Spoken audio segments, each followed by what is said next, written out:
Listo. Listo, Buenas doctora, ya se tardes. está grabando. Perfecto. Buenas tardes, bienvenidos a las presentaciones orales de la mesa temática Salud Etnoveterinaria y Bienestar Animal.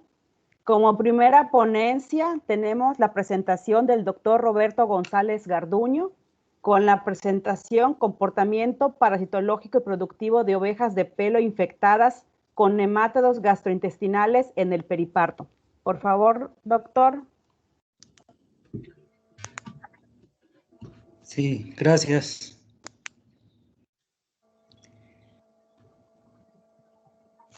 Bueno, muy buenas tardes. Muchas gracias por permitirme compartir parte de la información que hemos estado trabajando ya por algunos años. La ponencia se llama Comportamiento parasitológico y productivo de ovejas de pelo infectadas con nematodos gastrointestinales en el periparto. Bueno, los ovinos de pelo creo que se ajustan bastante bien a la temática de traspatio porque pues es una especie con alta rusticidad y bastante apreciada por sus características reproductivas como son alta prolificidad y baja estacionalidad, además de que es un platillo tradicional, ¿verdad? De gran consumo en México, ¿verdad? Sobre todo en la zona centro. Sin embargo, esta especie presenta baja productividad en pastoreo, en parte por la calidad de los pastos, y el otro problema muy fuerte en esta especie es la incidencia de parásitos gastrointestinales. Sobre todo esta parte es la que ha afectado en gran medida la productividad de la especie en climas cálidos. Una de las principales especies es Haemonchus contortus. Este es un nemátodo hematófago y por lo tanto representa un gran problema para la salud de los animales, ya que al alimentarse de sangre pues puede producir anemia y en el último de los casos la muerte del animal, ¿verdad? Aquí vemos en este dibujo un cuadro clásico que puede ser no solamente de anemia, ¿verdad? Puede ser, no solamente por Haemonchus, más bien es un caso, puede ser por anemia, por fasciole hepática también puede ocurrir, ¿verdad? Que es un edema submandibular. Y bueno, finalmente la muerte de los animales cuando estos son muy susceptibles. Normalmente las explotaciones las explotaciones intensivas hacen uso de los productos químicos para el control de estos nemátodos.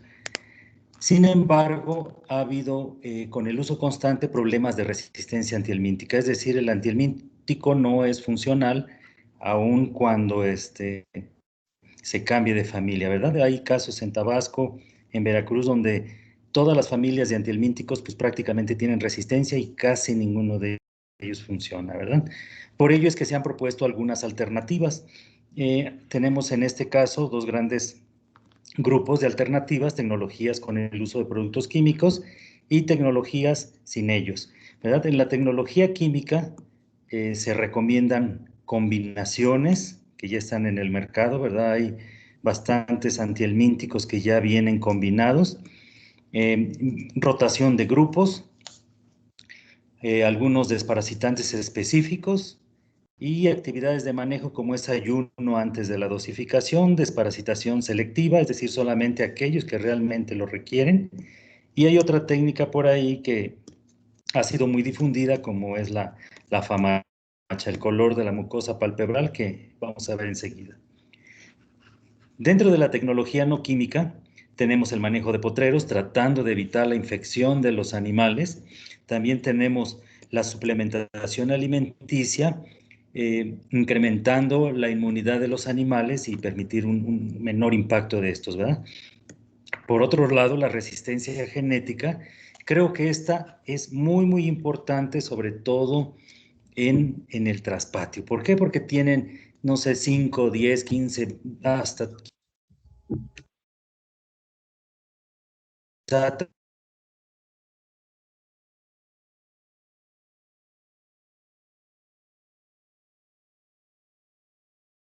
Doctor, no se le escucha. Creo que perdió señal.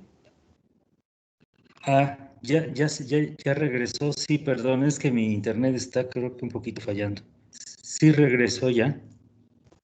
Sí, ya se escucha. Sí, perdón.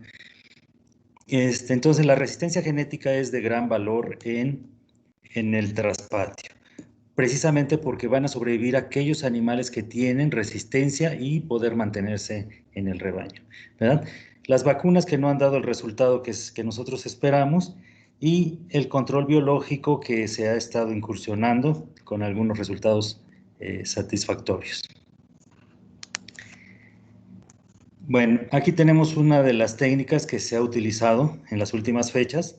Esta es la técnica de Famacha, que consiste en revisar el color de la mucosa palpebral y no dosificar aquellos animales que tienen un color rojo, que indicaría que no están anémicos, ¿verdad?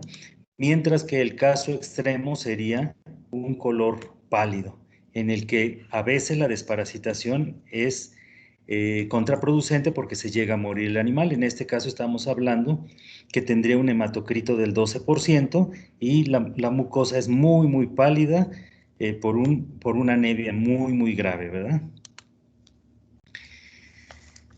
En esta ocasión nosotros vamos a abordar con un poquito más de detalle la lactancia, ya que es el momento en que las hembras tienen los mayores problemas con los nematodos gastrointestinales. Entonces vamos a revisar un poquito qué hemos obtenido en los diferentes trabajos. Miren, aquí estamos comparando las ovejas Catadin por Peliway contra ovejas Black Belly durante la gestación y la lactancia. Y miren, de esta información podemos destacar que durante la gestación 235 huevos es muy poquito. Nuestro umbral para desparasitar ha sido calculado, en algún momento dijeron 700 huevos. Después en otro momento se dijo 1000 huevos por gramo de heces. Y hay autores e investigadores que desparasitan hasta 1500 huevos, ¿verdad? Sin embargo, esto va a depender en qué momento estén estos 1500 huevos, porque no es lo mismo 1500 huevos durante la gestación que 1500 huevos durante la lactancia. Entonces, ustedes pueden ver aquí, miren, la gestación, 235 huevos en promedio, y la desviación estándar es muy alta. Por supuesto que este es algo clásico de esta característica, ¿verdad? Hay borregas que van a tener 0 y hay borregas que van a tener 800 o 1000 o 1500, ¿verdad? Durante la gestación. Y solamente vamos a desparasitar aquellas que tengan 1000. Si ponemos como umbral 1000 huevos por gramo de heces. Sin embargo, en la lactancia vean que ocurre 1150 huevos con una desviación estándar de 2400 casi.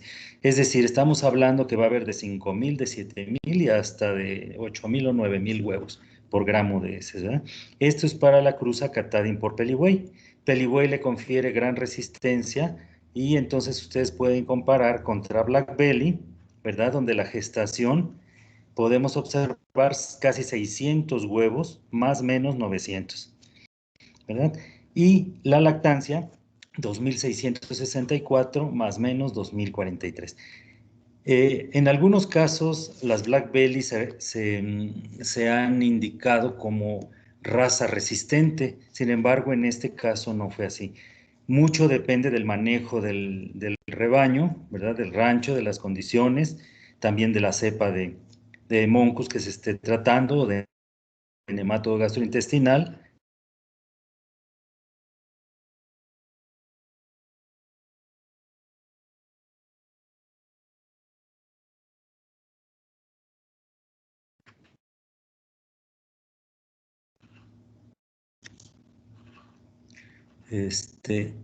Bueno, voy a continuar, creo que se fue mi internet. Tengo problemas ahí. Eh, en el caso del hematocrito, vemos que durante la gestación, vean ustedes, 27.8% y en la lactancia 24.4%. Normalmente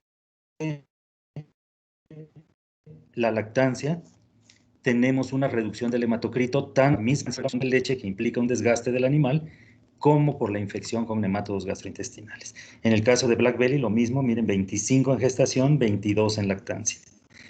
Y el comportamiento productivo es, bueno, durante la gestación las ovejas incrementan su peso, ¿verdad? Por la misma gestación, y en la lactancia, pues vemos, para el caso de Black, un incremento.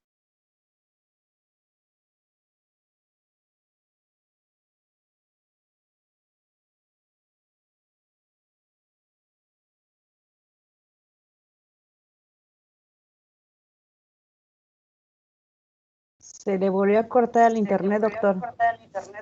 Sí, está bien mal, va y viene. Bueno, voy a continuar con esta gráfica.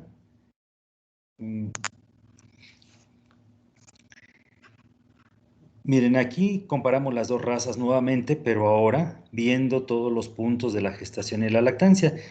Miren, con esto podemos concluir menos de 500 huevos en el caso de las barras, que son Katahdin por Peliway, y cerca de 1000 por las que son Black Belly. Entonces, casi podemos concluir que en gestación no tiene caso desparasitar a las ovejas.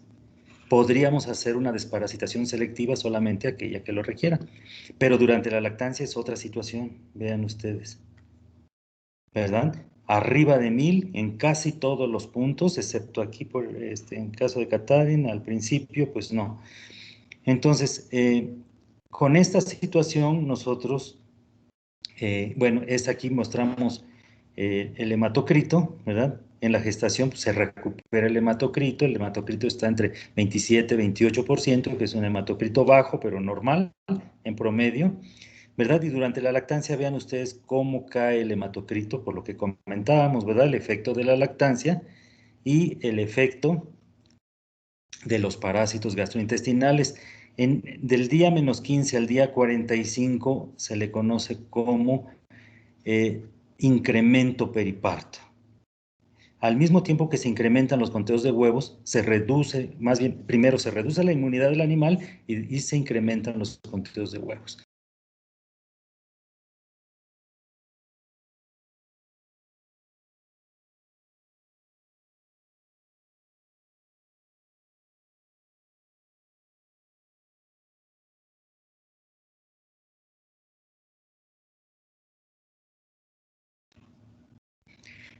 Con esta información que hemos dado,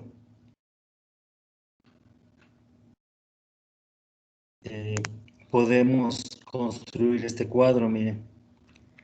Durante la gestación, solamente requerimos desparasitar casi un 35%, 37% de los animales, ¿verdad? 63% de los animales en gestación no requieren desparasitación.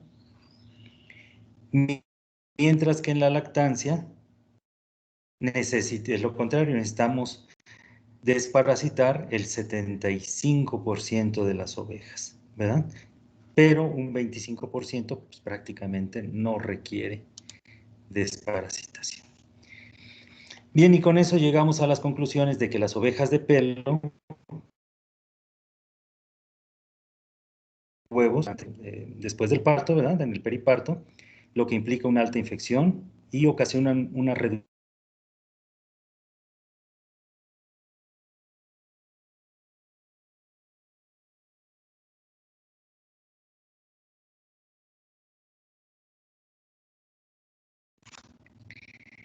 Esta es la información que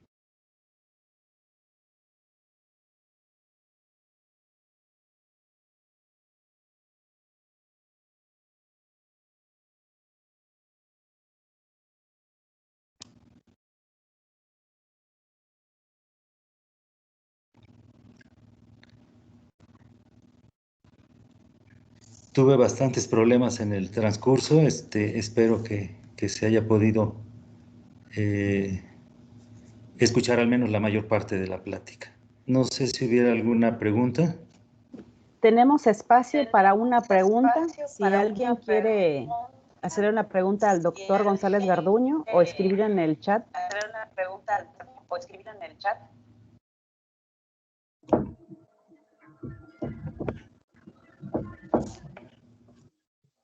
El doctor Alejandro Córdoba. Sí. Antes que nada, felicitar al ponente por una interesante ponencia y muy adaptada al medio, porque es una situación de los que manejan, los que tienen propietarios de borregos de ese tipo, pelibuey, y con sus cruzas, pues es una de las situaciones del pan de cada día, la parasitosis, ¿no?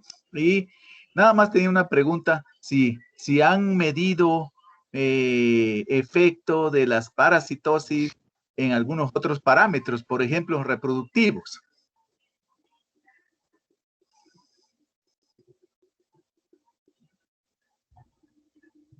Sí, creo que el doctor sigue con problemas de internet. ¿Sí me escucharon? Sí. La última parte ya no, doctor, disculpe, pero es que mi internet está pésimo. Le comentaba pues que si han medido el efecto de las parasitosis en algunos parámetros reproductivos, específicamente en los borregos de pelo.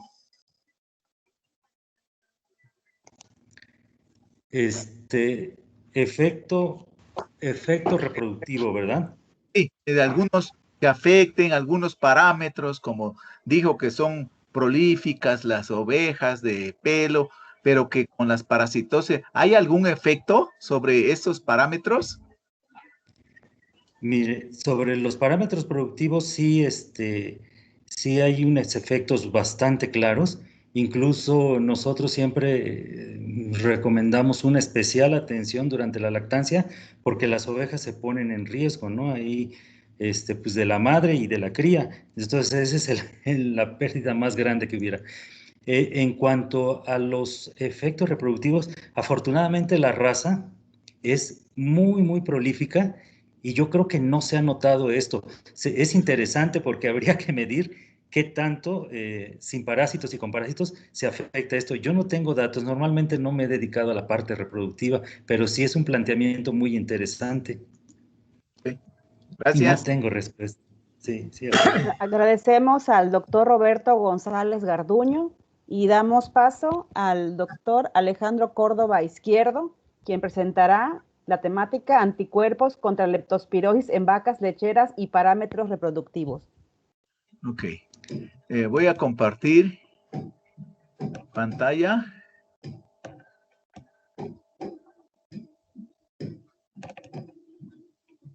¿Sí ven mi pantalla? Aún no se ve, doctor. Entonces, voy a compartir. Aquí es.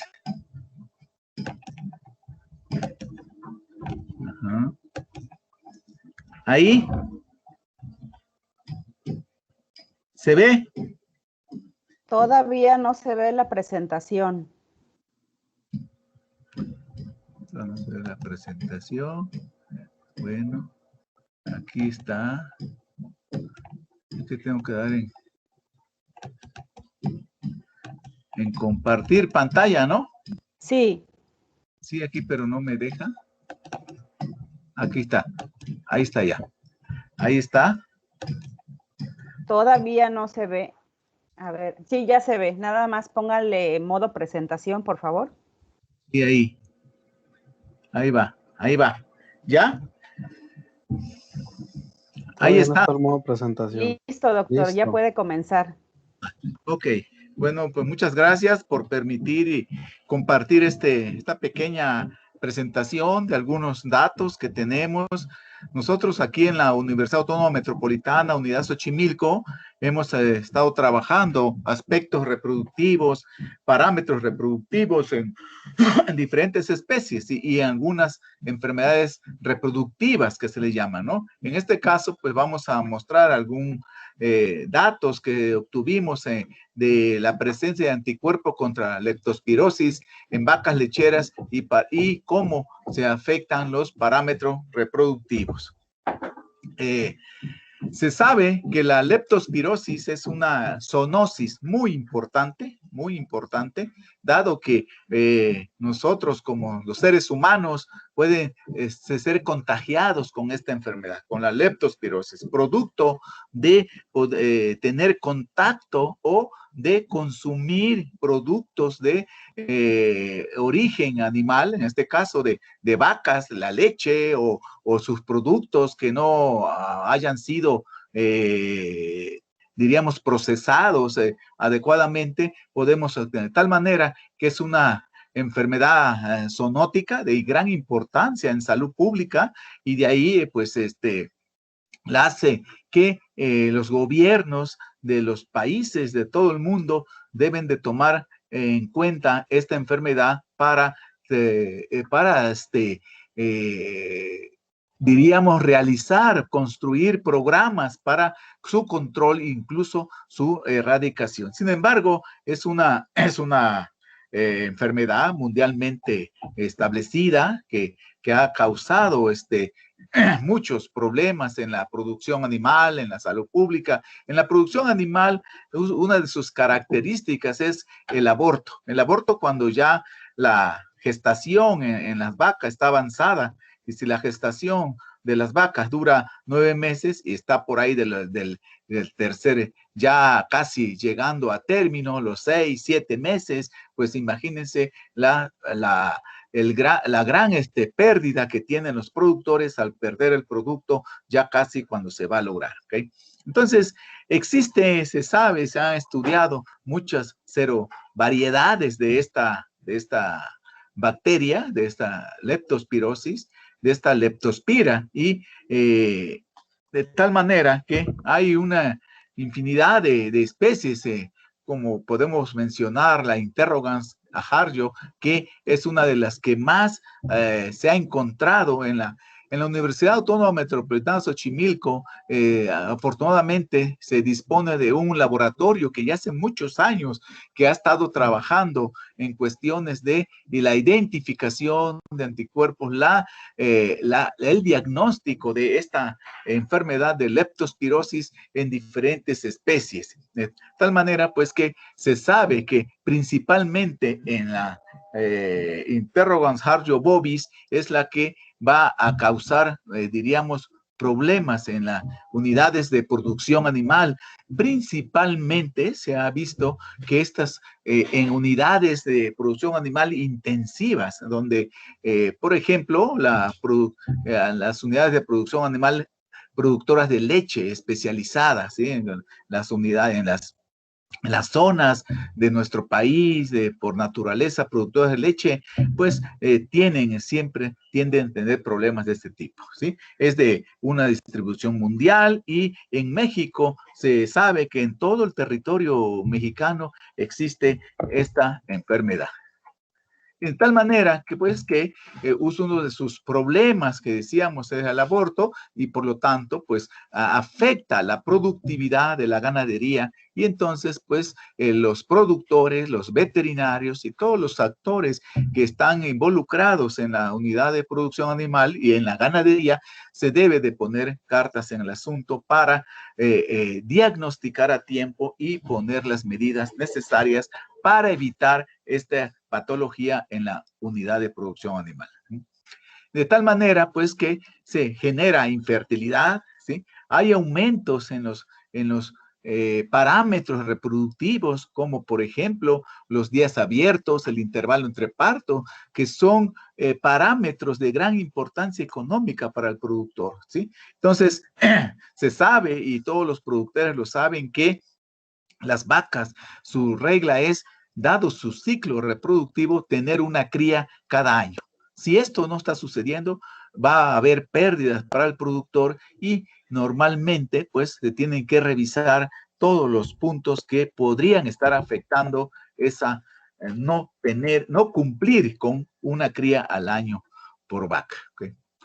Entonces, pues también se afectan altos números de servicios, puede haber por año, ¿sí? Los abortos y por lo tanto la disminución en la producción de leche, eso decíamos, aquellas especializadas en la producción de leche y por lo tanto la economía del productor. De tal manera que con este escenario nosotros hemos tratado de hacer algunos trabajos como determinar en este caso se determinó la presencia de anticuerpos contra la leptospirosis en vacas lecheras, así como su efecto en algunos parámetros reproductivos como intervalo entre partos, servicios por concepción y días abiertos. Como material se utilizaron muestras sanguíneas de la vena coccígea de animales con la técnica indicada por Ojeda y colaboradores en el 2016, ¿sí? Se muestrearon 30 vacas de la raza Holstein, ¿sí? En una unidad de producción animal en el estado de Hidalgo. En la zona de influencia de nuestros estudiantes es el estado de México, el estado de Hidalgo y algunos otros lugares un poco más lejanos. Sin embargo, nosotros tenemos la zona más, diríamos, donde vamos a hacer los trabajos en el complejo pecuario que todavía existe en el estado de Hidalgo, específicamente en Tizayuca. Entonces, estos animales nosotros los seleccionamos con antecedentes de abortos, momificaciones, reabsorciones embrionarias. O sea, en este complejo pecuario de Tizayuca hay más o menos alrededor de 40, 50 mil vacas distribuidas en centenar de pequeñas unidades, de pequeños establos, y hay una serie de situaciones tanto higiénicas, sanitarias, como de estos problemas de enfermedades reproductivas. Las muestras fueron analizadas mediante técnicas de aglutinación microscópica, ¿sí? Se consideraron positivos los sueros que a la dilución de 1 a 1000 o superior, ¿sí? Mostraron un 50% de aglutinación o desaparición de células del campo de la observación con el microscopio de campo oscuro. Los resultados fueron analizados por estadística no paramétrica. Se empleó suero de 9 serovariedades que están aquí mostradas por cuestión de tiempo, no vamos a mencionarlas todas, pero principalmente interrogans, por ejemplo, ¿sí? Y se determinó su relación con los siguientes parámetros, como les comenté al principio, los objetivos, intervalo entre partos, servicios por nutrición y días abiertos. Entonces, nuestros resultados, en el análisis de las 30 muestras serológicas, se encontró un 73%, o sea, 22 de 30 de sueros positivos a esta Leptospira interrogans. En el análisis de las 30 muestras serológicas encontramos un 73% de bovinos positivos a uno o más serovariedades. Sin embargo, ¿sí? La Leptospira interrogans es la que más, como se muestra aquí en la gráfica, que tuvimos más presencia de sueros positivos, ¿sí? En los sueros positivos se encontraron 3 serovariedades de Leptospira, principalmente Harjo, Harjo H89 y Tarasovi. Entonces, aquí como podemos observar, ¿sí? Estas 3 serovariedades, ¿sí? Estaban, diríamos, presentes en esta unidad y que correspondía a algunos, diríamos, datos que se tenían de los animales. El 14% de los animales mostraron positividad a las 3 serovariedades, el 32% a 2 serovariedades y el 55% a un serotipo solamente. Sin embargo, los resultados sugieren una infección activa por la serovariedad Tarasovi, ya que se encontró en todos los casos de los sueros que se utilizaron, que se analizaron. Entonces, en conclusión, pues la presencia de anticuerpos contra Leptospira indica que el padecimiento está presente en la unidad de producción de este estudio, lo cual explica los problemas en los parámetros reproductivos antes indicados. Nosotros no pusimos gráficas aquí, pero hemos tenido, ¿sí? Intervalo entre partos, más de 100, 200 días, por ejemplo, servicio por concepción, mucho, más de 2, 3, y que todavía le dan oportunidades a la vaca para que quede gestante y no se diga los días abiertos, que están muy arriba de 100, promedio casi 200 días, y perdón, ahí me equivoqué, el intervalo entre partos, mucho más de 14 a 15 meses que una vaca tiene un parto, lo cual ha afectado consecutivamente el problema de la producción de leche en estas unidades en las cuales hemos hecho estos estudios. Pues muchas gracias por su atención y estoy para si alguien tiene algún comentario o alguna pregunta que hacer. Muchas gracias por su tiempo de escucharme. Muchas gracias, doctor. Si alguien tiene alguna pregunta, puede levantar la mano en el icono que está junto a los puntitos o escribir en el chat, por favor.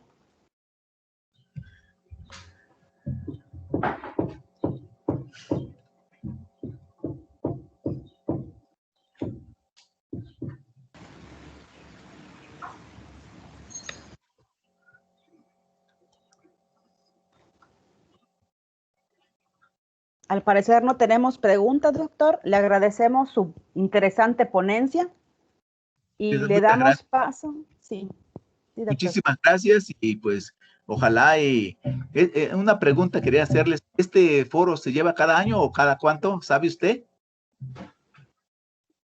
No recuerdo bien, pero creo que son casi 2 años. Cada 2 años son. Sí, por amigo, porque es primera vez que yo participo y sí me interesó cuando yo vi nada más que ya van en el quinto. ¿Okay? Sí. Bueno, pues muchas gracias, que les vaya muy bien a todos los que me están escuchando. Gracias. Se encuentra el ponente del siguiente tema, que es seroprevalencia de bebés y especie en 4 unidades de producción bovina del municipio de Pichucalco, Chiapas.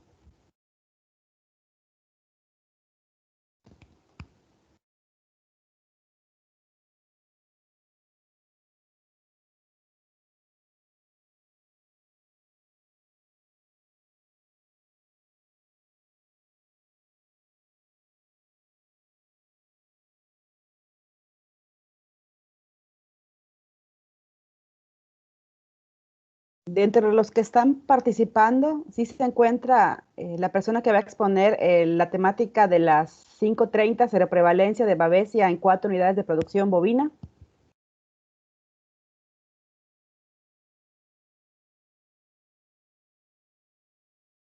De no ser así, pasaríamos con la presentación de Francisco Montero, que es de seroprevalencia de leptospirosis en bovinos en Tantoyuca, Veracruz.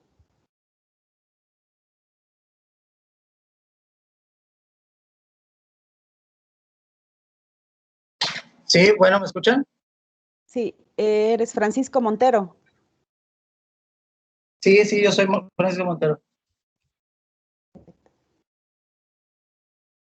Voy a compartir mi pantalla. Sí, compártela, por favor.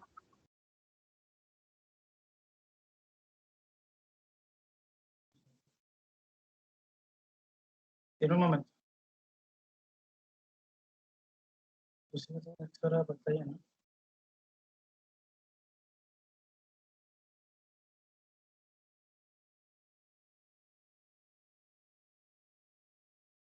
¿Ya se ve? Aún no se observa la presentación. ¿Ya? ¿Ahora sí ya? Ya se ve. Ok. Voy a ya empezar. Puede comenzar. Sí, claro. ¿Es necesario que prenda mi cámara o puede ser así? Pues si gusta prenderla, si eres tan amable, por favor. Bueno, un segundo. Tengo que salir, ¿verdad? Bueno, ¿puede ser así? Sí, si se le dificulta, puede ser así. Sí, es que por el internet, pero bueno. Sí, está bien. Ok, bueno, mi nombre es Francisco Montero y el tema, mi tema es seroprevalencia y factores de riesgo asociados a bovinos con anticuerpos anti-leptospira, especies en Tantoyuca, Veracruz. Bueno, siguiendo en el orden que el doctor anterior expuso, podemos generalizar que la leptospirosis es una enfermedad zoonótica causada por diferentes patógenos del género Leptospira. A través de los años lo denominaron enfermedad de Weil, enfermedad de los porqueros, fiebre de los arrozales o fiebre de los cañaverales. Esto por la alta prevalencia en climas húmedos o en actividades involucradas con mucha agua. La distribución es mundial, aunque es endémico en muchas regiones tropicales a causa de las inundaciones. La signología puede ser variada, aunque principalmente puede ser aguda, acompañada por fiebre, hematuria, hemoglobinuria, meningitis e incluso mortalidad. En la manera crónica, que es la que más nos compete a los veterinarios, involucra las fallas reproductivas, como son abortos, retención placentaria, nacimiento de crías débiles o incluso agaláctea. El punto central de la epidemiología de la leptospirosis es que su distribución es ubicua, se puede encontrar en todas partes y puede afectar a la mayoría de los mamíferos. Serológicamente se ha dividido a través de la nomenclatura ha variado a través de los años. Cabe mencionar que antes de los finales del siglo pasado, solamente contemplaban 2 especies, una interrogans, que vendría siendo la patógena, y la biflexa, esta sapófita. En años más recientes ha cambiado, incluso la investigación más reciente por Vincent demuestra que existen 64 especies, entre patógenas, saprófitas e intermedias. Bueno, este es el cuadro del cual les hablo de Vincent, en el que maneja que Leptospira no solamente tiene especies patógenas y sapófitas, sino especies intermedias, que tienen la capacidad para para poder ser patógenas o sapófitas de acuerdo al ambiente en que se desarrolla. Mi hipótesis específicamente es que existe la presencia de anticuerpos. No pasa de la introducción, sigue en la diapositiva de introducción. Tal vez es mi internet. ¿Ahorita ya se ve?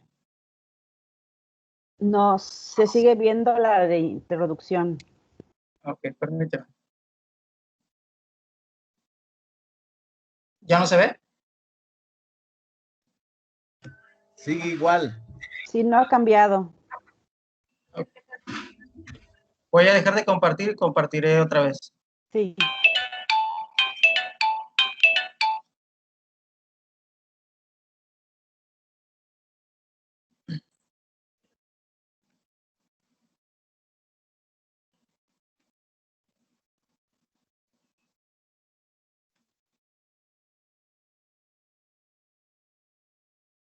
¿Ahora ya?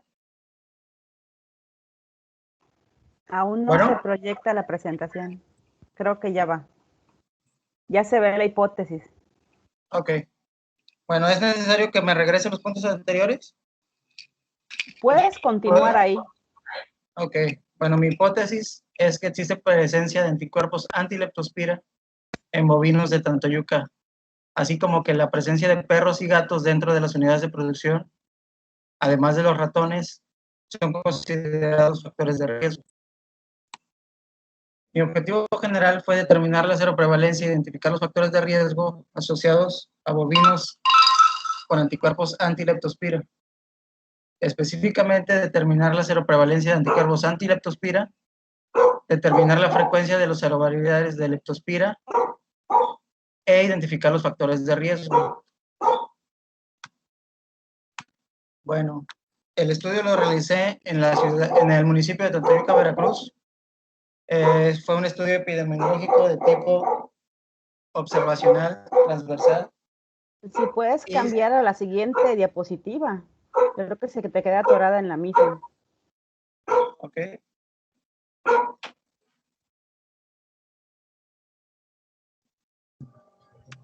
Puedes dar ahí en modo de presentación, para que se vea bien tu diapositivas, porfa. Sí, sí, lo tengo en modo de presentación. Diseño de estudio, ¿se ve? Sí, ahí Sí, se ya ve, se ve. pero en Bueno, pequeño. es que lo estoy compartiendo. Eh, Yo creo que si tienes problema, déjalo así, nada más que vayan pasando todas las diapositivas. ok. Bueno, les indicaré cada vez que cambie de presentación y si no me salgo y lo hago desde sin presentarlo. Fue un estudio epidemiológico de tipo observacional transversal. Se llevó a cabo en 21 unidades de producción de diferentes estratos. Desde el día 24 de septiembre del 2019 al 16 de diciembre, realizando un total de 726 muestras serológicas. Cambié de diapositiva, ¿se ve? Está en la de diseño de estudio. Siguen la misma, sin diseño. Ya Ya cambió cambió como en la semana población de pasada. estudio. Okay, seguramente es en internet. ¿Alcanza a proyectar eso? Población de Población de estudio. Ok, bueno, mi población de estudio fue de acuerdo al tamaño de muestra, siguiendo la fórmula de Aguilar, de poblaciones finitas, en el que utilicé un nivel de confianza del 95%, una precisión del 1%, una seroprevalencia esperada del 2.0%. Esta seroprevalencia fue la que determinó mi directora externa en un estudio anterior en la zona norte de Tantoyuca, Veracruz, dándome un total de 700. Bueno, mis criterios para selección fueron que bovinos mayores de 2 meses, pertenecientes al municipio de Tantoyuca, con o sin signología clínica, sin importar la raza, sexo o tamaño, si estaba vacunado o no. En los casos de las hembras, si estaba preñada o no preñada. El diseño de la encuesta epidemiológica consideré distintas variables, por ejemplo, si había roedores, si tenía contacto con otras especies, si estaba vacunado, si estaba desparasitado, si había abortos, etc. Los datos los procesé en una hoja de cálculo de tipo Excel. Mi toma de muestras fue, bueno, siguiendo el mismo patrón. Para las pruebas serológicas, realicé punciones en la vena coxígea o yugular con tubos de alto vacío de 5 a 10 mililitros para después ser procesados. Después de ello, conservé el suero. Para ello tuve que haber ocupado una centrifugadora y conservarlos a una temperatura de menos 20 grados centígrados.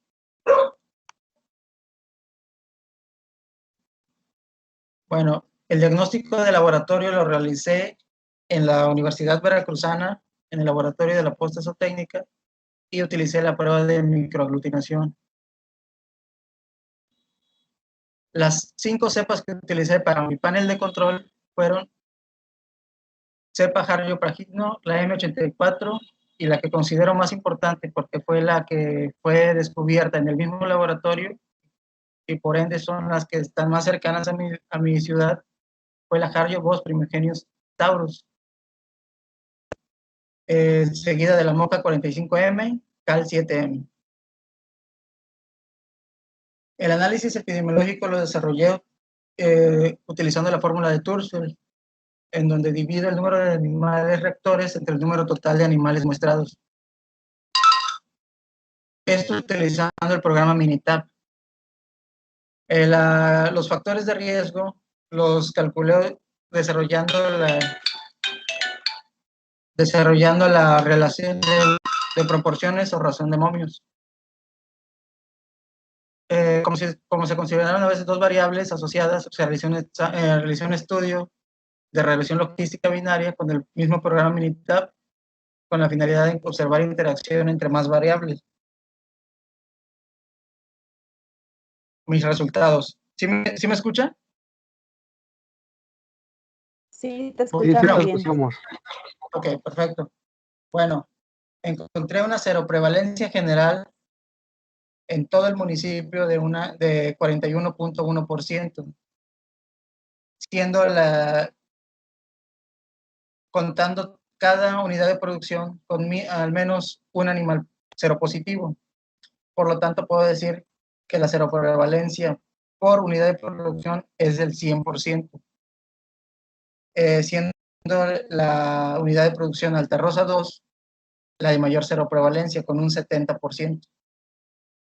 Esto es nuevo comparado que no había estudios serológicos en el municipio de Tantoyuca, Veracruz, específicamente.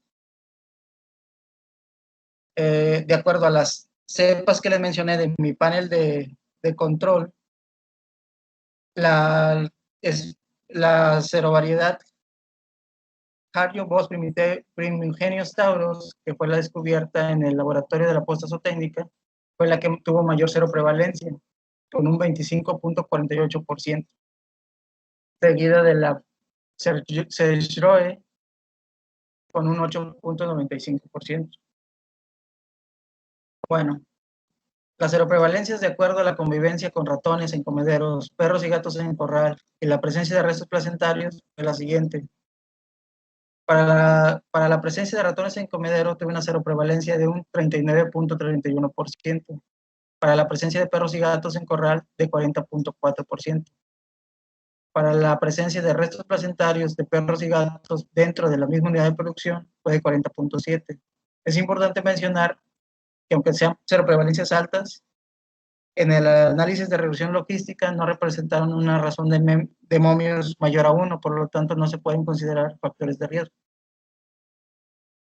En mi modelo de regresión logística asociados a la leptospirosis, puedo estimar según que, basándonos en que el valor de P es menor a 0.05, que el peso aproximado, que el sexo, que la condición corporal, que la carga animal alta, se pueden considerar un factor de riesgo para la presentación de anticuerpos anti-leptospira en el municipio de Tantoyuca, Veracruz. En mis conclusiones, bueno, encontramos una seroprevalencia general de 41.1%. Por unidad de producción, una seroprevalencia del 100%, lo que les comentaba que todos presentaron animales seropositivos. Identificamos factores de riesgo, como son la carga animal mayor a 1, la condición corporal, el peso y el sexo. La serovaridad L. leptospira interrogans, serovaridad Harjo Bos Primigenius Taurus, resultó con una seroprevalencia muy alta, esta del 25.4%. De acuerdo a mi hipótesis, se comprobó que la seroprevalencia de leptospirosis en Tantoyuca, existe la presencia de la enfermedad total, además resultó alta con respecto a la seroprevalencia del estudio anterior, del cual les mencionaba, con un 5.1%. Y comprobamos que la presencia de perros, gatos y ratones no se pueden considerar un factor de riesgo. Bueno, es a grandes rasgos lo que concluyo de mi estudio epidemiológico. Si tienen alguna pregunta, por favor. Muchas gracias, Francisco. Si alguien tiene alguna pregunta para Francisco. Mara Rodríguez levantó la mano. Yo tengo una. Sí, Mara levantó la mano. Después seguimos con usted. Gracias. Sí. Hola, buenas tardes. Sí, noté también que había una asociación con la vacunación, ¿no? Tenías por ahí un valor de 2.0. Sí, claro. Ajá. Y también, o sea, ¿qué título de anticuerpos, o sea, cómo los diste positivos? ¿Por un título determinado de anticuerpos con el cual pudieras como asociarlo a la vacunación o fue como a partir de que dio positivo? Gracias. Sí, muy buena pregunta. No los manejo como positivos. Para que sean positivos, según la Organización Mundial de la Salud, lo maneja como que tengan títulos arriba de 1 sobre 1600, además de signología clínica. En mi estudio manejo seroprevalencia. Los bovinos salen 0 positivos con títulos mayores a 1 sobre 100, con o sin sintomatología clínica. Y en el caso de la vacunación, evidentemente, como lo que estudiamos son anticuerpos, antileptospirosis, es evidente que un bovino que se inmuniza contra la leptospirosis, pues desencadena anticuerpos, pero no lo puedo considerar un factor de riesgo. No sé si me entiendes. No lo puedo considerar un factor de riesgo porque es una práctica positiva la vacunación. Sí, claro, sí, pero En este caso la seroprevalencia sí una parte responde a la, a la patología y otra a la vacunación, ¿cierto? Así es. Okay. Así es, sí manejo. Si somos específicos en el término médico, pues obviamente la mayoría de los bovinos que presentaron vacunación tuvieron una seroprevalencia alta y claro, va de la mano que la razón de momio sea alta, pero no, confrontándolo con mi directora, acordamos no considerar un factor de riesgo por lo mismo, que era esperable porque pues checamos anticuerpos. Claro, sí, no es un factor de riesgo, pero sí. Bueno, gracias, buenas tardes. Sí. No. Buenas tardes. Doctor Alejandro, por favor. Antes que nada, pues felicitar al ponente porque se ve que hizo un trabajo arduo, un trabajo bastante, diríamos, con mucha trabajo de campo, de laboratorio y todo eso. ¿Okay? Pero tengo una o dos preguntas. Dada esa presencia de esta enfermedad y dada su importancia en salud pública por ser una zoonosis y que incluso que se han reportado casos en el humano, ¿sí? ¿Hay algunas medidas en el estado de Veracruz para atender esta enfermedad? ¿Tienen algún programa? Para responder a su pregunta, a la mayoría de la literatura la manejan a la leptospirosis como la zoonosis como una zoonosis descuidada. Hay muy poca información al respecto y hay muy pocas medidas al respecto. Explico, en la mayoría de las unidades de producción que se preocupan por los síntomas reproductivos, por los signos reproductivos, piensan en varias enfermedades, pero ignoran la leptospirosis. Con mi estudio demuestro que hay presencia de anticuerpos antileptospira, aunque no demuestro la presencia de la enfermedad. Solamente tuve, bueno, como anecdótico, seguí titulando en mi estudio algunos individuos. El punto era obtener titulaciones 1 sobre 100, pero después se fue alargando las titulaciones y sí tuve 2 con titulaciones 1 sobre 600, sobre 1600 y 2 con signología clínica, o sea, abortos, por lo que se pudiese considerar un animal enfermo de leptospirosis, no solamente anticuerpos. Como medidas, acordamos, bueno, fomentar la vacunación, aunque la vacuna que se comercializa contiene las 5 serovariedades más comunes y está demostrado que la inmunidad es serovar específico. Por lo tanto, las vacunas que se comercializan no nos están protegiendo contra las serovariedades endémicas o las que me atrevo a decir incluso aún no se han descubierto. Por lo tanto, fomentar la vacunación es importante, pero no es la solución. La solución sería investigar más al respecto y desarrollar nuevas vacunas con serovariedades endémicas. Y ahí sí podríamos tener una buena medida de precaución. Además de, por ejemplo, si los factores de riesgo fueron el nivel de hacinamiento, bueno, pues no permitir el nivel de hacinamiento. Si la literatura nos maneja que en ambientes inundados, pues tratar de manejar el ganado en ambientes lo menos inundado posible, aunque en el trópico pues es un poco difícil. Y así, no sé si respondo a su pregunta. Sí, nada más así rápido el tiempo. Y esto lo saben los ganaderos que tienen anticuerpo contra leptospira? Nada más. Bueno, mi trabajo de investigación era para obtener el grado de maestría.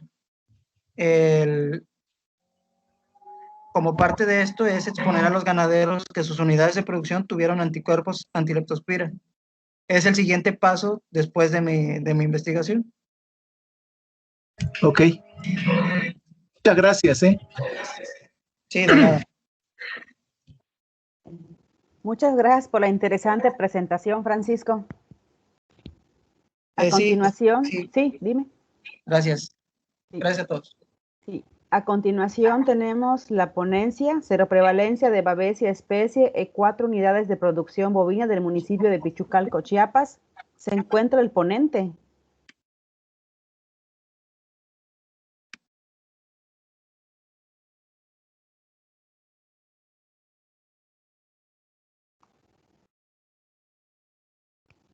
Bueno, si no se encuentra el ponente, continuamos con la presentación de Jesús Alfredo Amaya Padilla. Él pertenece a la mesa temática Experiencias exitosas y seguridad alimentaria. Él nos va a presentar Ganadería y seguridad alimentaria en México, rivalidad o complemento. Sí, buenas tardes. Pues, ¿sí me escucho? Sí, te escuchas. Ok. Aquí estoy intentando ya compartir.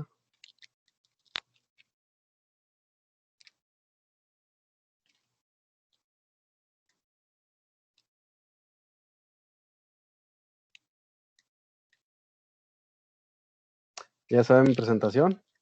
Aún no se ve. Bueno, ya se ve, nada más le pones modo presentación, por favor. Sí, claro. Ahí está tardando un poquito, pero ya. ¿Listo? Sí, listo. Adelante. Bueno, buenas tardes. Mi nombre es Jesús Alfredo Amaya Padilla. Soy estudiante del doctorado en Ciencias Agrarias de la Universidad Autónoma de Chapingo, 5º semestre. A continuación les presento un tema que es de carácter de investigación en un artículo científico que he estado trabajando en este último semestre y el cual los voy a presentar de la siguiente manera aquí con ustedes, que es ganadería y seguridad alimentaria en México, rivalidad o complemento, puesto que a medida de, bueno, yo soy me declaro como un estudioso de la ganadería bovina a nivel nacional y particularmente del estado de Sinaloa. Y a medida que vas adentrándote en las temáticas de la ganadería y de lo que está pasando en el entorno actual y de lo que ha venido pasando en las últimas décadas, pues es fácil identificar cómo algunas corrientes y diversos autores vienen afirmando que la ganadería pues funge un papel antagónico a la seguridad alimentaria mundial, por así decirlo, ¿no? Entonces por estas diferentes opiniones, diferentes posturas, que decidí hacer este tema, ¿no? Pues basándonos en las principales afirmaciones y trabajos documentados que ya tenemos. Entonces podemos decir que la seguridad alimentaria, el abastecimiento, la producción y el consumo de los alimentos pecuarios y agrícolas, pues estos han venido viéndose en la actualidad como con gran dinamismo en el entorno de la seguridad alimentaria, ¿no? ¿Por qué hacer este trabajo? Pues porque, como lo dice la FAO, en los últimos años la producción de alimentos ha venido en aumento, tiene un dinamismo constante. Sin embargo, aún existe un número de personas con insatisfacción alimentaria que es significante. Completamente se está viendo ese crecimiento entre las personas que se están constando de una dieta alimentaria deficiente en sus hogares, ¿no? Es por ello que en este apartado vamos a ver lo que es el aporte de la ganadería mexicana a la seguridad alimentaria del país, completando más o menos las afirmaciones que García Winder vino a hacer en 2011, cuando dice que muchos han visto la ganadería como un competente potencial de granos con el hombre. Es decir, que se está viendo a la ganadería como un antagónico, como lo dije anteriormente, que compite con el hombre por la alimentación. Pues para esto voy a a permitirles leer textualmente la definición que se dio en 1996 durante la Cumbre Mundial de los Alimentos sobre la seguridad alimentaria, porque es sobre este concepto sobre el que se basa el siguiente contenido de mi trabajo, ¿no? Todo el cuerpo de mi trabajo. Bueno, pues dice que existe seguridad alimentaria cuando todas las personas tienen en todo momento acceso físico y económico a suficientes alimentos inicuos y nutritivos para satisfacer sus necesidades alimenticias y sus preferencias en cuanto a los alimentos a fin de llevar una vida activa y sana. Y bueno, pues este concepto se rige en 4 principales pilares que son los que definen si tenemos seguridad alimentaria o no en un ámbito, en una determinada región, ¿no? Por ejemplo, iniciamos con una de las más importantes, que es disponibilidad. ¿Qué se refiere con la disponibilidad? Que los sistemas de producción sean lo suficientemente buenos para tener un volumen aceptado, un volumen de producción, valga la redundancia, disponibles para el ser humano, ¿no? Para que éste acceda a esos alimentos. Enseguida, el consumo. Es decir, que los alimentos que se están produciendo, que los productos del campo o que los productos que se están, pues sí, produciendo en un ámbito, en un núcleo agrario, sean complementarios o conformen la dieta de los individuos. Es decir, de nada, pues esto lo acabo de reducir en un momento, de nada nos serviría, por ejemplo, ver un cultivo de 15 o 20 hectáreas de maíz amarillo que su producción final va destinada a la producción de etanol, como es en Estados Unidos, ¿no? Eso no iría directamente a complementar o a aportar directamente a la seguridad alimentaria. El pilar 3 sería el acceso. Este acceso se divide en 3: acceso físico y económico. Como ya lo dijimos anteriormente, el acceso pues sería la disponibilidad, que las personas tengan el acceso físico, es decir, que exista la suficiente cantidad de alimentos dentro del mercado o dentro de las regiones rurales o urbanas disponibles para que el consumidor pueda acceder a ellas, ¿no? Y el acceso económico, que esta es una de las variables que más dinamismo tiene en el cuerpo del presente trabajo, que más adelante los voy a ir presentando. Y dice pues que las personas tengan la capacidad para acceder a esos productos que son claves para su dieta, ¿no? Y finalmente el aprovechamiento, es decir, que sean alimentos sanos e inicuos, que estén completamente aceptables en la dieta del consumidor y de los hogares mexicanos, ¿no? Es decir, que sean productos que se puedan consumir de manera directa sin ninguna preocupación.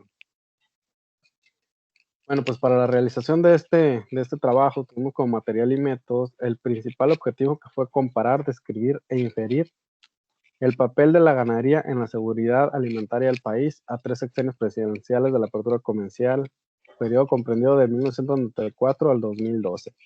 Bueno, quizás ustedes se pregunten por qué no tomaste los últimos 3 sexenios, ¿no? ¿Por qué te fuiste hasta 2 o 3 anteriores?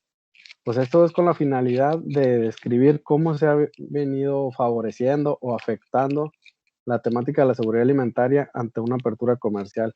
Es decir, de cómo se llega a un país que no es potencia agrícola ni potencia pecuaria a la producción de alimentos, y que se ha visto, como lo marca la literatura y como se ha visto en los mercados internacionales, que este tipo de países que en vías de desarrollo están siendo inundados de altos volúmenes de importación de productos pecuarios y agrícolas, ¿no? Así como de más bienes manufacturados y todo eso que escapa del alcance de esta temática.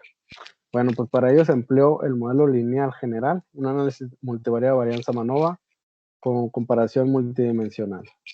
Para ello, pues lo principal que hicimos fue una revisión previa a la literatura para identificar principalmente las variables ya de la ganadería que nos describan si existe un aporte o no a la seguridad alimentaria. Enseguida se hizo la consulta a las fuentes estadísticas oficiales para formar una base de datos y posteriormente pasar a su procesamiento estadístico en el paquete SAS University. Bueno, pues como resultado, obtuvimos, me faltó aquí una diapositiva, yo creo que se me eliminó en el camino. Se las explico brevemente, pues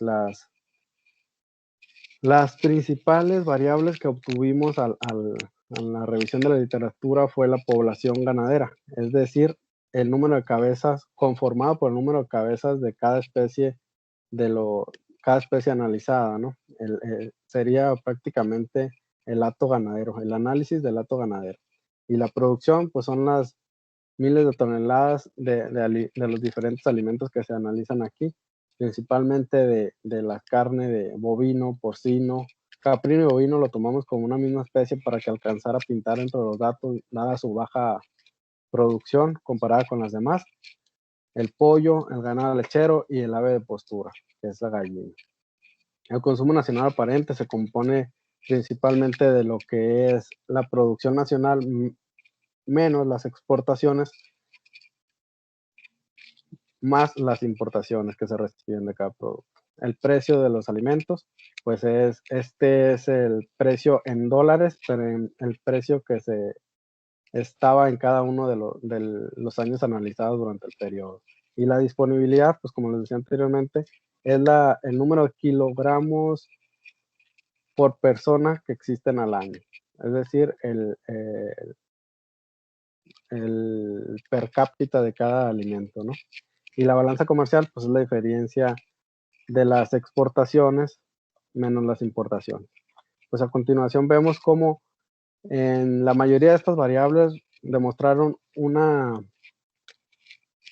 estadística suficiente para demostrar que hay un aporte de la ganadería a la seguridad alimentaria. Es decir, que existe una diferencia significativa entre sexenios para cada variable. Por ejemplo, en cuanto a la población ganadera, encontramos que existe una creciente población ganadera que mantiene un aporte a la seguridad alimentaria en la carne de pollo, no, en el ave productora de pollo, en el ganado productor de leche y en el ave de postura, que pues son gallinas, ¿no? Asimismo, encontramos que la variable de producción mantiene una diferencia estadística significativa para cada una de las especies, es decir, que la producción pecuaria, la producción de alimentos de origen pecuario va cada vez en aumento, es decir, que mantiene un aporte directamente a la seguridad alimentaria nacional. Por su parte, el consumo nacional aparente se ve favorecido, se ve aumentado en las especies de bovino, de caprino y ovino y también en la de ganado lechero. Asimismo, como el precio, esta variable la discutiremos más adelantito un poco, porque principalmente es uno de los ¿cómo lo diríamos de esta manera? El antagonismo que se ve de la ganadería ante la seguridad alimentaria. Y en la disponibilidad encontramos que la mayoría de los productos como el porcino, el pollo y el huevo son uno de los alimentos que más se está consumiendo, que más está aportando a la seguridad alimentaria, puesto que son de los alimentos de origen pecuario de mayor accesibilidad para la dieta de las familias mexicanas. En cuanto a la balanza, pues encontramos que existe un repunte en lo que es la carne de porcino y el ave y el pollo, perdón. Pues ya no avanzó. ¿Sí? Bueno, pues en la parte de la disponibilidad podemos ver en esta gráfica más ilustres. ¿Sí me escuchan? Sí, te escuchamos. Perdón. Podemos ilustrarnos más con esta gráfica sobre la disponibilidad de los alimentos de origen pecuario en México en el periodo que les menciono y vemos cómo la mayoría de ellos va en aumento, es decir, que cada año va existiendo una mayor producción, hay disponibilidad mayor para cada uno de los habitantes que conformamos el país, ¿sale? Bueno, pues en parte de la discusión podemos tomar los aportes como los que dice Díaz, que los problemas del hambre, desnutrición e inseguridad alimentaria están más asociadas con el acceso económico. Es decir, ¿qué es lo que está pasando con que las personas tengan una concepción un tanto distante de lo que es el acceder a los productos de origen pecuario? pues que realmente la ganadería se ve como productora de productos que son de poder adquisitivo, que son para nichos de poder adquisitivo mayor. Es decir, como lo que afirma López, que en los últimos años se ha visto un fenómeno llamado pobreza alimentaria, es decir, que existe un gran número de hogares que no accede directamente a estos alimentos de origen pecuario por su elevado precio. Por su parte, Rivera y otros autores manifiestan que la población es demasiado pobre para dentro de sus dietas incorporar fijamente o incorporar, digámoslo, continuamente el uso de estos alimentos. Por su parte, Rivera manifiesta que la balanza comercial mexicana es deficitaria, ampliamente deficitaria, y dice que es necesario disminuir la interdependencia para este tipo de alimentos que son de carácter primario, de necesidad primaria para las familias, para los hogares mexicanos. Por su parte, Ríos y Castillo dicen que la ganadería funge, además de proveer alimentos directamente para la nación y el exterior, como una fuente de consumo, directamente de autoconsumo para las personas que están inmersas en la actividad, de ingresos, de diversificación de ingresos. Es decir, hay personas en el medio rural que aunque tengan 2, 3 vaquitas o 5, por ejemplo, hablando de este tipo de ganadería y por la imagen que vemos al fondo, pues estos diversifican un poco su dieta, pues porque ya si ordeñan una vaca o si ordeñan 2, pues esos ya tienen derivados de la leche para su autoconsumo o para la venta entre sus vecinos o intercambio por algunos otros alimentos como pueden ser frijol o maíz. Entonces, esta es una actividad importante en el medio rural para el autoconsumo y la diversificación de ingresos. Además, como en la magnitud, como en el carácter macroeconómico, es generadora de importantes divisas, la ganadería en su totalidad y enfocándose más en la ganadería bovina. A ver, no avanza. Bueno, en conclusión, podemos decir que la ganadería mexicana tiene un papel importante en la seguridad alimentaria del país, pues cumple con la mayoría de los pilares en los que se basa el concepto. Asimismo, existe una creciente producción que satisface el acceso físico de los alimentos y, por tanto, la disponibilidad de productos inocuos y nutritivos, suficientes para satisfacer las necesidades alimenticias de la población mexicana. También es una importante fuente de autoconsumo, ahorro y diversificación de ingresos en los sistemas de pequeña escala, como los comentaba anteriormente, ¿no? Y pues uno de los retos más importantes que presenta la actividad en los últimos años y en lo que estamos viendo hasta el momento, pues es el acceso económico. ¿Qué decimos del acceso económico? Que es un reto completamente, porque la FAO lo discute de esta manera. No plasmo esa cita en el interior de la exposición, pero la FAO dice en algunas de sus afirmaciones que el ingreso de las familias no está lo suficientemente disponible para pagar los precios que los productores ofrecen, que los precios que están dispuestos a pagar por los alimentos, pues no se satisfacen los costos de los productores. Sin embargo, pues esto se está viendo nada más en el primer eslabón de la cadena de valor de cada uno de los productos. Sin embargo, pues hay que ver toda la cadena y la transacción del producto que va entre cada agente económico, ¿no? No solamente culpar al productor de que él es el que está encareciendo la producción y el producto final de cada uno de estos productos que mencionamos anteriormente.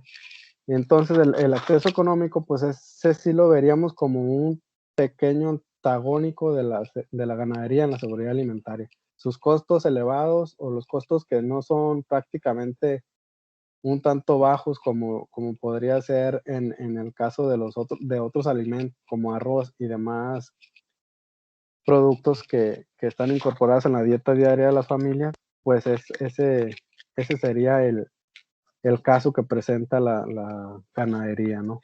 En unos precios un tanto alejados de la capacidad de acceso de gran parte de las familias de acceso de ingreso bajo. Y eso lo planteo como un posible estudio a continuar, como analizar la conformación de los precios desde la producción hasta hasta llegar a cumplir lo que es su función final, que es la puesta al mercado y la adquisición de los productores. Bueno, pues eso sería todo de mi presentación. Gracias. Muchas gracias, Jesús. Si alguien tiene alguna pregunta, levante la mano, por favor, o en el chat.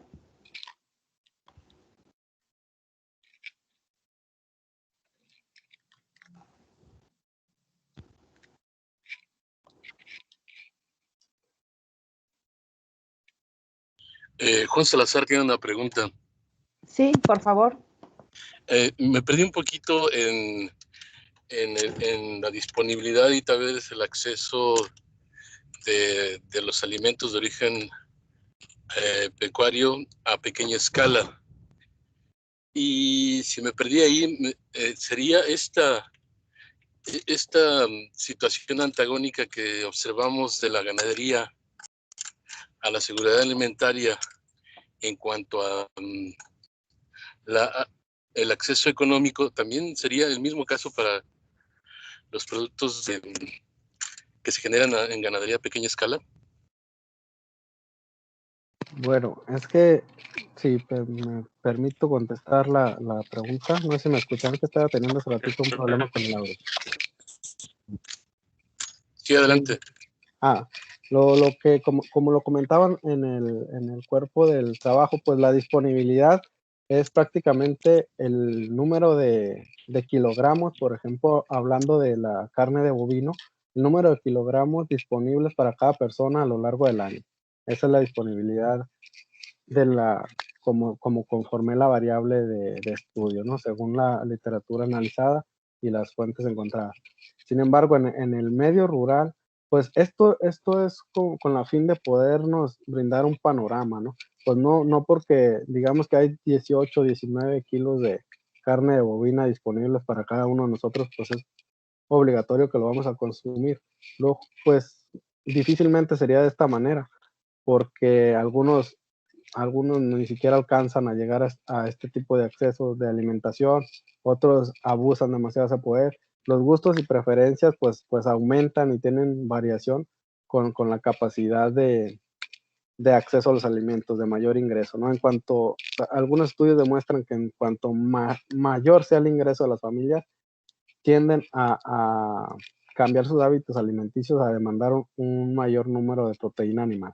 Sin embargo, dentro del medio rural, la disponibilidad de los productos, como lo vemos de esa manera, pues tiende a cambiar un poco por las diversidades del mercado. Sin embargo, en las faenas o en los sistemas de producción de pequeña escala, por ejemplo, como lo vemos en esta imagen de las borreguitas, pues existe un tipo de disponibilidad en cuanto a las personas tengan algo que intercambiar por este tipo de alimentos, ¿no? Por ejemplo, cuando hice este estudio de investigación en la familia, bueno, en las señoras, porque o sea, es una señora viuda con sus 2 hijas las que cuidan estas ovejas, las que las tienen, dicen que algunas veces les cambian una borrega por un cerdo, ¿no? Entonces, tienen su disponibilidad en cuestión de que exista algo por qué intercambiarlo o de qué manera comerciarlo, ¿no? Pero no directamente lo vemos como la disponibilidad de que, pues, porque hay 100 ovejas en el hato y 100 pobladores en el pueblo donde están, pues le toca una a cada uno, ¿no? Entonces sí tiene que haber algo por qué cambiar. No sé si me expliqué en la respuesta o también me perdí.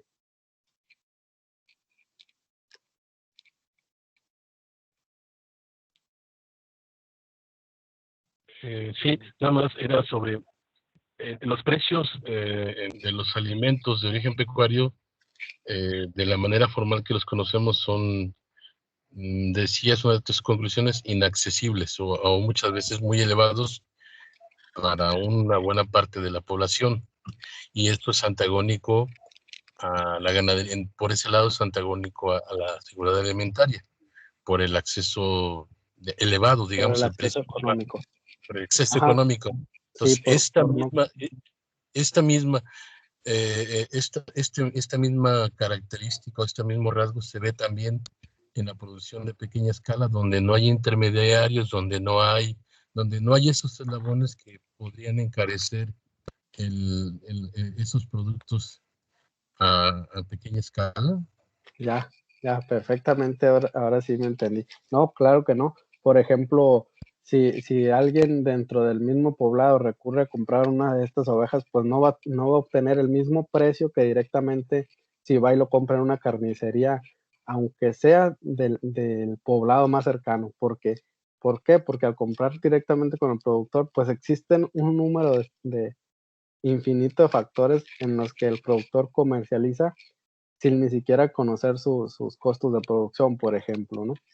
También si entre ellos mismos existe una camaradería o cualquier otro afecto o lazo que exista entre ellos mismos, con el simple hecho de ser del mismo rancho, pues ahí se trata de cooperarse entre ellos mismos. Es decir, si alguna persona llega y quiere comprar este borreguito que se ve ahí alejado cerca de las tablas y dice, te ofrezco 1,000 pesos por ese borrego porque va a ser la quinceañera de mi hija y vamos a hacer una comida ahí para la familia más cercana, pues el productor le dice, va, acepto, llévatelo, porque tengo ahí el animal y porque también necesito esos 1,000 pesos para ir a demandar otros bienes, ¿no? Por ejemplo, para comprar maíz, para moler, para hacer tortillas.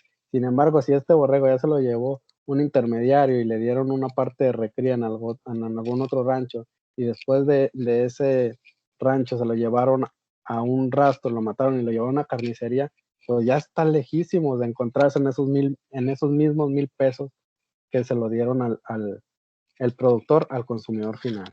¿Sí me explico? Ya andaría su precio fácilmente en el doble de ese producto.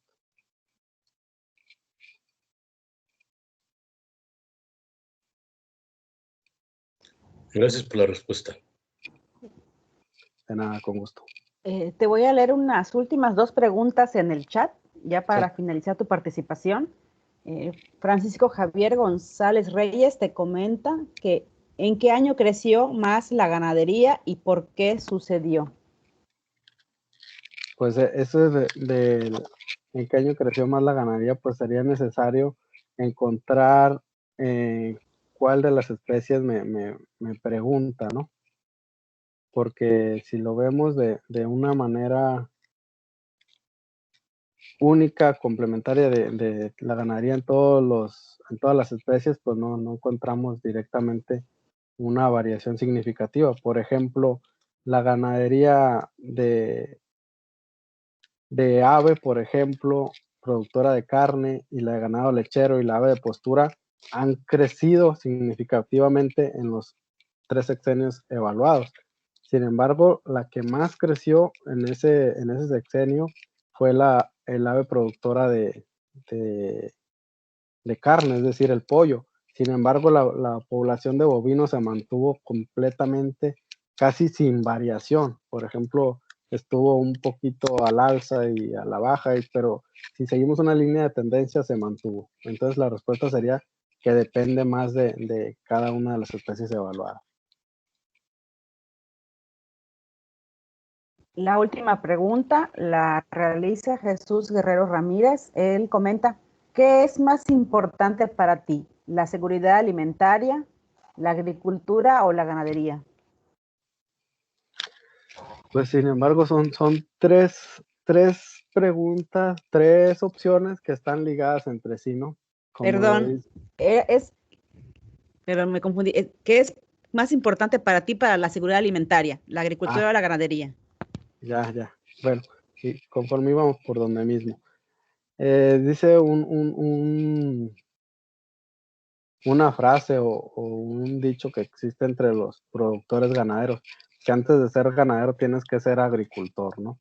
Y pues y es muy elemental la frase, pues es decir, a una escala menor, a una escala media o una escala baja de producción, pues todos los sistemas son mixtos entre ganadería y agricultura, según la temporalidad en la que estamos viviendo, pero se complementan perfectamente las dos actividades.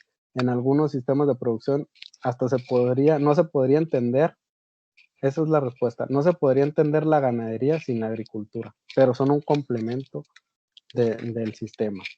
En algunos sistemas de producción ni siquiera se alcanzaría a definir, soy ganadero o soy agricultor, no alcanzarían a definir, soy agricultor en el 50%, soy ganadero en el otro 50%, porque hay una gran inmersión de las dos actividades en el quehacer diario dentro del sector primario. Entonces yo ni siquiera me atrevería a decir cuál sería más importante. Sin embargo, el papel inicial pues va en la agricultura, que ésta empieza a satisfacer necesidades a la ganadería, para la alimentación del ganado y por el uso de la tierra, el agua y todo lo demás. Sin embargo, en muchos sistemas de producción, como es en la mayoría de pequeña y mediana escala, con la ganadería existen subsidios cruzados. Con la ganadería venden animales, los ponen a la venta o algo, y empieza el ciclo agrícola de producción. Y el ciclo agrícola de producción va enfocado al número de animales que tienes, y así en un mismo círculo. Sin embargo, sitúo más como un eje la agricultura y después la ganadería, pero ninguna más importante que la otra, sino que una va fungiendo un papel complementario con la otra. Muchas gracias, Jesús. Agradecemos tu presentación. Gracias a ustedes. Se encuentra la persona que va a exponer el tema seroprevalencia de Babesia especie en 4 unidades de producción bovina del municipio de Pichucalco, Chiapas.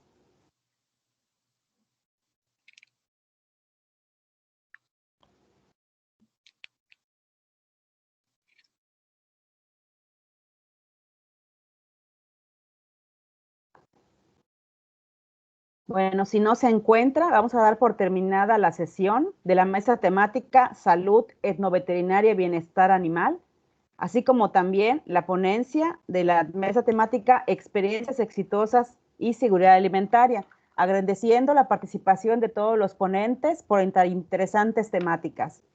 Y como último comentario, la clausura será el día 9 de junio y los trabajos los pueden volver a ver de todas las mesas por el canal de YouTube del Campus Veracruz, específicamente del Foro de Ganadería de Traspatio. Muchas gracias a todos. Pasen buenas tardes. Sí, buenas tardes. Hasta luego. Gracias, doctora. Buenas tardes. Hasta luego. Igualmente, gracias. Hasta luego.